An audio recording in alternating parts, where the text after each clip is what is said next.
ናይ ህዝባዊ ወያነ ሓርነት ትግራይ መግለፂ ከምቱ ኣብ ስክሪን እውን ትሪእዎ ዘለኹም እዚዩ ሓፂር ምጥን ዝበለ መልሲ ይቦምሉ ኣለዉ ለዚ እቲ መልሲ እቶም ሚድያ ዝተረኣየ መሰረት ገይሮም ዝመለስዎ ስለ ዝኾነ ዝርዝር ናይ ሕገ መንግስቲ ትንተና ናይ ካሊእ ተዋሂሉ እውን ተዋህበ ደብዳቤ ስለ ዘይመፀ ሕፅር ምጥን ኢሉ ተቐሚጡ ኣሎ ብዝብል ኣቐሚጡ ኣለኹ እንታይ ዝብል ትትሕዝትኡ እውን ዘይንበበልኩም መንግስቲ ኢትዮጵያ ውዕል ፕሪቶርያ ጥሒሱ በይናዊ ውሳነ ወሲኑ ኣሎ ቅድሚ ሕዚ ዋላ ጎደሎታት እንተነበሮ ብክልቲኦም ተደራደርቲ ኣካላት ስምምዕነት ዝተገበረሉ ናብ ፕሬዚደንትነት ዝመፅእ ከም ዝነበረ ግዝያዊ ምሕዳር ከምኡ ከም ተጣየሸ ይገልፅ እሞ ሕዚ ግን በይናዊ ዝኾነ ውሳነ ወሲኑ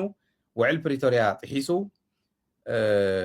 ሸይመ ኣለኹ ዝብል ብሚድያታት ኢትዮጵያ ክዘዋወር ርኢና ኣለና ይብል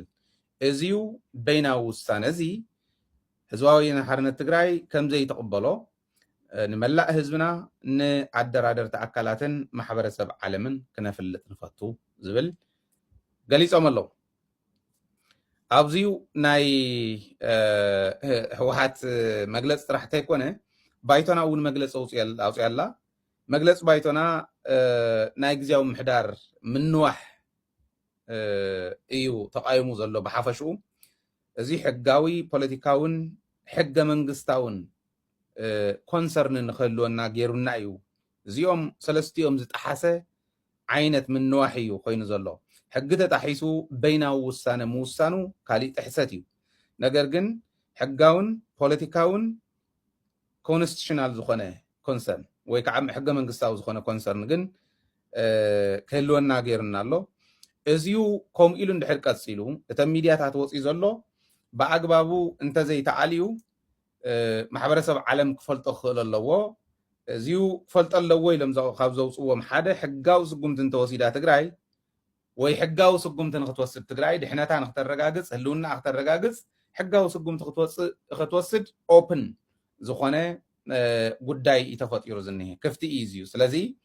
ብእዋኑ ክስተኻኸል ኣለዎ እንተዘይኮይኑ ግን ትግራይ ከም ዘይተቐበሎ ከም ውድብ ከም ዘይቀበልዎ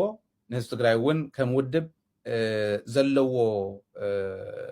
ጉድዓት ከረድኡ ከም ምዃኖም ገሊፆም ኣለዉ ማለት እዩ ባይቶና እውን እዚ ናይ ክልቲኦም ውድባት መግለፂ ህወሓት ተደራዳሪት እያ ከም ተደራዳሪት እዚ ዘይትፈልጦ ምዃና ብሚድያታት ዝወፅእ ዘሎ ዘይትፈልጦ ምዃና ኣውፅያ ኣላ ባይቶና እውን ውድብ ትግራይ እያ ኣብ ህልውና ህዝቢ ትግራይ ትቃለስ ዘላ ውድብ እያ ከም ሓንቲ ውድብ ትግራይ እዚዩ ትግራይ ንድሕነታ